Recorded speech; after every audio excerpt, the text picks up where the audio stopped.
Hi, my name is Pastor Ted with Pilgrim United Church of Christ in Fond du Lac, Wisconsin.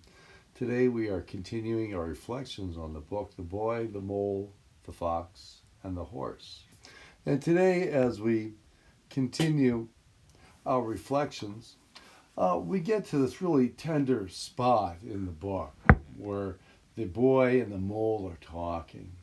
And the boy says, "Sometimes I worry you'll all realize I'm ordinary," said the boy. "Love doesn't need you to be extraordinary," says the mole.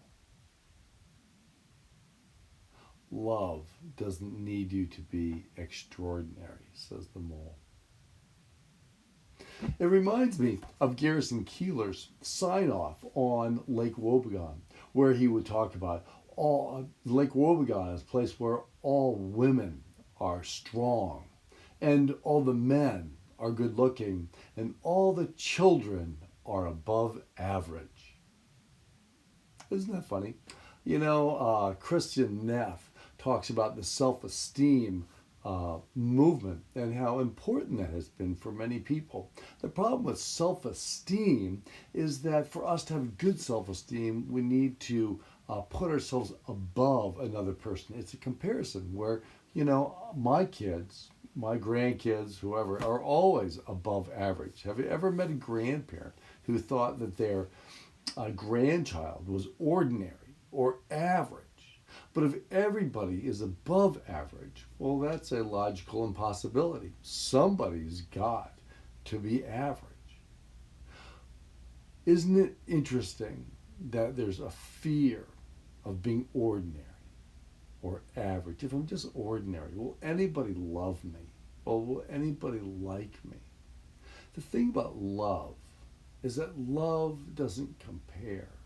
To be ordinary or extraordinary or average is to compare yourselves against others. Love. Love doesn't compare you. It doesn't care if you're good or bad at something or something else. Love is able to see your individual uniqueness and how you are, and how you are by yourself, perfectly wonderful and beautiful as you are.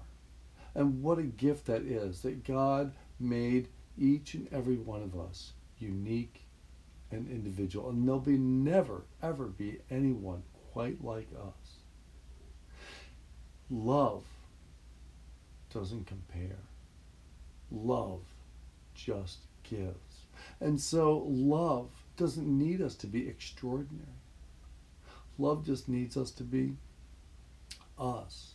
And love is able to see the beauty of who we are. You can see that when we see a child, see a child of ours or a grandchild or someone else that we can just love. Why do we love them? Well, they're because they're our child, because they're a grandchild, because they're a niece or a nephew. Is it because they're extraordinary? No. It's because you love them and you can see the uniqueness in each and every one. Isn't it interesting? The fear of being ordinary, it's the fear of being compared, and love never compares. It just embraces us as we are.